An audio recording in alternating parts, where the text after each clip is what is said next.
YouTube channel के सभी दर्शकों को बीजीएस परिवार की तरफ से प्यार भरी नमस्कार। प्रिय दर्शकों, मैं ज्ञानचंद। आज हम बात करेंगे वात और कफ रोगियों के ऊपर। तो हमारे इस आज के वीडियो का टाइटल है वात और कफ रोगी कृपया ध्यान दें। तो अभी हम आते हैं आज के वीडियो के ऊपर। तो वीडियो शुरू करने से पहले मैं आप सभी से हाथ जोड़ के विनती करूंगा कि दो तीन बातों के ऊपर ज़रा पहले गौर करें।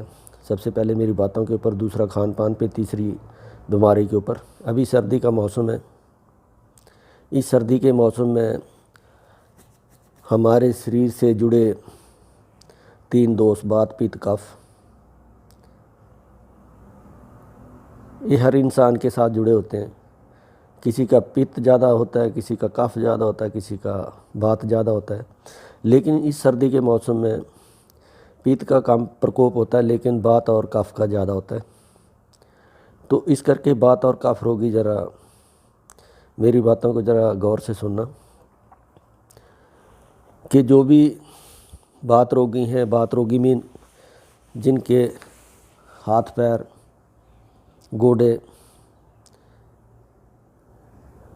हर चीज़ दुखती है,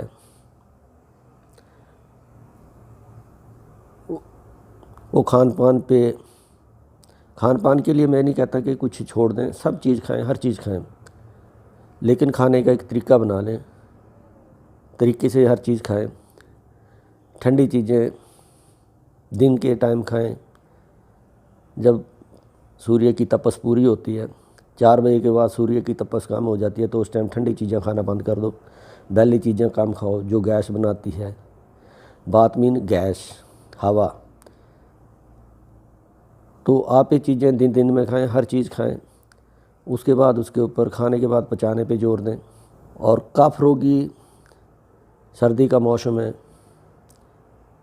छाती जाम हो जाती है, छाती में बलगम, कफ जमता है, खांसी लगातार आती है, घर में लोग परेशान, आस पड़ोस परेशान।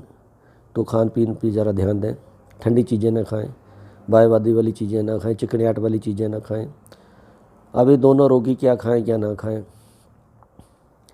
तो वात के लिए तेल सबसे बढ़िया होता है, क्योंकि जो शरीर में वात होता है ये गैस की वजह से होता है। गैस बनती है, गैस सारे आपने देखा होगा कि जब भी किसी गवारे में कोई गैस भरते हैं तो गवारे से वो गैस जो है निकलने की हर साइड से, उस गवारे की हर साइड से, चारों तरफ से निकलने की कोशिश करेगी। जहाँ उसको छोटी सी भी जगह मिलेगी वहाँ से वो निकलना शुरू करेगी। तो इसी तरह जो हमारे पेट के बीच में आज की डेट में खान पान सर्दियों में ज़्यादा होता है। गर्म कपड़े पाते हैं, रात को उल्टा रजाई ले लेते हैं, शरीर को गर्मियास, गर्मी में तो ये चीज़ चलती है कि पसीना पड़ता है। शरीर के छिद्रों के द्वारा शरीर का सारा गैस और मलमूत्र कुछ पसीने से निकल जाता है। लेकिन आज की डेट में ना पसीना पड़ता है, सारे शरीर के छिद्र भी बंद हैं, तो सारी चीज़ें अंदर ही घूमती रहती हैं। तो जैसे ही वो सारी चीज़ गैस अंदर बन गई पेट में, तो या तो कुछ मुंह के द्वारा बाहर आएगी या कुछ अपना मल द्वार के द्वारा बाहर आएगी।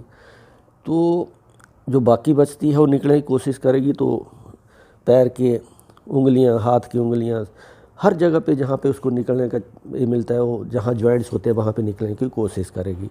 तो यहाँ पे तो निकल नहीं सकती, क्योंकि यहाँ छेद नहीं है, यहाँ छेद नहीं है। लेकिन जब वो निकलने की कोशिश करेगी और आगे पीछे नहीं जाएगी, तो फिर वो इन जॉइंट्स के ऊपर में भारी होके फिर यहाँ पे फूलना शुरू हो जाएगी। तभी वो लोग कहते हैं कि मुझे अब वो मेरे गठिया टाइप हो गया, मेरी उंगली सूज गई। तो इसका एक इलाज है कि उंगलियां मटकाते रहो, चटकाते रहो, हाथ पैर की दोनों उंगलियां, इस गैस को मत जमा होने दो। और इसके लिए खाने के लिए तेल सबसे बढ़िया है, क्योंकि तेल जाएगा हर जगह पे। तेल लिक्विड टाइप होता है। तो जैसे आप आज की डेट में अलसी का तेल है, तिल का तेल है, और दूसरा कोई मेडिकेटेड तेल है जो कि सब्जी के बीच में डायरेक्ट खाया जा सकता है, बिना तड़के के सीधा खाया जा सकता है। तो जितना आप सब्जी जो भी दाल खाते हैं, हरी सब्जी खाते हैं, साग खाते हैं, उसके बीच में वो तेल मिला के खाइए, क्योंकि उस तेल ने अपनी जगह हर जॉइंट्स पे जाना है, यहाँ पे भी जाना, यहाँ पे भी जाना, यहाँ पे भी जाना। तो वहाँ पे जाके उस गैस के साथ वो फाइट करेगा और गैस को डाइल्यूट कर देगा। तो आपके वो गठिए के लिए, बात रोग के लिए तेल सबसे बढ़िया। उसके बाद आते हैं हम कफ के ऊपर। तो कफ के बीच में क्या है कि यहाँ पे चिकनाहट वाली चीज़ें खाएंगे जो छाती में जम जाएंगी। ऊपर से ठंडा पानी पी लेते हैं। कुछ लोगों को आदत होती है कि खाना कम और पानी ज़्यादा पीते हैं। जब पानी भी आप ठंडा पी रहे हैं, खाना खा रहे हैं, तो बलगम तो जमेगी जमेगी। जैसे कि आप देख रहे हैं आज की डेट में सर्दियों में तो औरतें भी घी का तड़का लगाने से परहेज करती हैं, क्योंकि उनको पता मेरे कुकर जो है चिकनाई इतनी होगी, मैं बर्तन कैसे मांजूंगी। तो आज की डेट में उसमें वो सर्दियों में तेल और रिफाइंड के ऊपर ज़्यादा तड़का लगाने का जोर देती हैं, क्योंकि इसमें चिकनाई कम होती है। तो इसी तरह शरीर का साफ है, यदि आप घी खाते हैं, घी वाली तली चीज़ें खाते हैं, चिकनाहट वाली चीज़ें खाते हैं और ऊपर से पानी पी लेते हैं, तो आपकी छाती जाम। तो इस चीज़ को अवॉइड करो, चिकनाहट वाली चीज़ें मत खाओ। और इसके लिए शहद बहुत बढ़िया है। शहद के साथ काली मिर्च पीसी हुई मिल जाए तो सोने पे सुहागा। लेकिन खाना का तरीका कि आपने एक चम्मच ले लिया, हथेली पे लिया शहद का, ऊपर से एक पिंच, एक चुटकी मतलब उसमें लिया और ऐसे इसको उंगली से रब किया, पूरा मिला लिया। फिर उसको जैसे कुत्ता कोई चीज़ चाटता है उस चीज़ को हल्के हल्के हल्के हल्के चाटो। जैसे जैसे चाटते जाएंगे तो आपकी लीव के जो लार्वा बनेगा वो सारा अंदर जैसे जाएगा, तो आपका जो बलगम है उसको साफ़ करता जाएगा। तो आप 2-3 बार करो, ज़्यादा भी मत करना, क्योंकि मिर्च थोड़ी यानी कि गर्म टाइप होती है। लेकिन यदि आप चीज़ नहीं कर सकते तो दिन में 2-3-4 मिर्चों के दाने जो है गले मुंह में डाल लो, उसको चूसते रहो। वो जैसे जैसे अंदर जाती रहेगी आपकी बलगम को साफ़ करती रहेगी। और जो बात रोगी हैं और काफ रोगी हैं, ये दोनों ही जब भी पियो गर्म पानी पियो। सुबह का पहला गर्म पानी, रोटी के बाद गर्म पानी पियो। गर्म पानी बलगम साफ़ करता है, गैस बनने नहीं देता। तो दोनों में, बात रोग में भी और काफ रोग में, दोनों में इसकी सहूलत। तो पानी सुबह का कोसे से थोड़ा ज़्यादा, क्योंकि काफ रोगी और बात रोगी जो भी हैं कोसे से गुनगुने से थोड़ा ज़्यादा। और सुबह पहला पानी जो है वो कम से आपको 3 गिलास पीने होंगे। ज़्यादा बुजुर्ग लोग जो है वो तो इतना नहीं डाइजेस्ट कर पाते, लेकिन यंगस्टर की मैं बात कर रहा हूँ। तो जो आज की डेट में है वो बुजुर्ग लोग जो उनको 1-1.5-2 गिलास पिला दो, 1.5 गिलास पिला दो बहुत होता है। लेकिन क्या है, यंगस्टर जो है 3 गिलास कम से कम पिए। खाने के बाद गर्म पानी पिए, ठंडा पानी मत पिए। तो सारी चीज़ें जो है खाने से कुछ भी मत छोड़ना। आज की डेट में हरी चीज़ें हैं, दाल सब्जी है, जो भी है, चावल हैं, मक्की की रोटी देखो, बड़े साग और मक्की की रोटी बड़े प्यार से सॉरी बड़े प्यार से खाते हैं, लेकिन वो दोनों चीज़ें गैस क्रिएट करती है। तो उस चीज़ को डाइल्यूट करने के लिए गर्म पानी पियो, घूमो ज़रूर। ये नहीं है कि खाना खाया उसके बाद आप बैठ गए, गैस मत क्रिएट होने दो। यदि गैस बन भी जाती है तो गर्म पानी 1 कप जो है शिप शिप शिप जो चाय जैसा उसको पियो, हल्का हल्का पियो, वो गैस अपने आप मर जाएगी। यदि घबराहट होती है रात को कभी गैस की वजह से, तो भी ऐसे गर्म पानी पीजिए, उसके बीच में आपका सारा कुछ सिस्टम ठीक हो जाएगा। तो खाने से कुछ भी नहीं छोड़ना, खाने का कोई परहेज नहीं है। ये जो मेरी बातें थी उसके परहेज के ऊपर आ गए।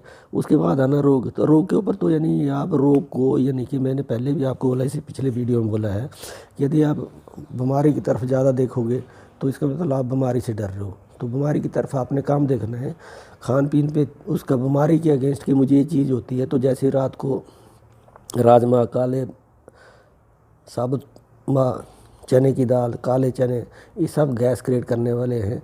तो ये रात को चीज़ें अवॉइड करो। और रात को खाना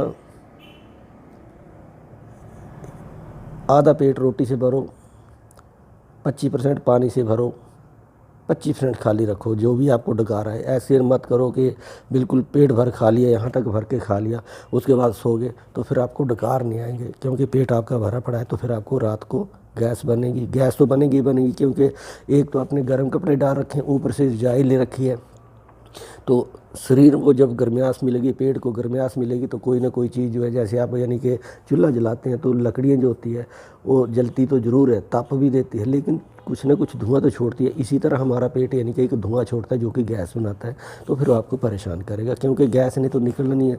गर्मी में तो चीज़ निकल आती है, पसीना पड़ता है, चलो जी कुछ बाहर हो गया, छिद्रों के द्वारा बाहर हो गया, कुछ यानी कि हमारे को डकार आ गई, कुछ यानी कि हमारे मल द्वार से निकल गई। आज की डेट में मल द्वार और मुख द्वार तो खुले हैं, लेकिन शरीर के सारे जो छिद्र जो बंद पड़े हैं, क्योंकि सर्दियों में पसीना नहीं पड़ता, ये सारे आज की डेट में बंद पड़े हैं। तो इस करके खान पीन का पूरा ध्यान दो और बीमारी के ऊपर काम सोचो। बीमारी के ऊपर ज़्यादा सोचोगे तो आप और ज़्यादा यानी कि हो जाएंगे। खान पीने पे ध्यान दो, तो हर चीज़ खाओ लेकिन एक तरीके से खाओ। तो इन्हीं शुभकामनाओं के साथ खाओ, फिर उसके बाद पचाओ, स्वस्थ रहो, मस्त रहो। इन्हीं शुभकामनाओं के साथ मैं ज्ञानचंद, धन्यवाद, नमस्कार।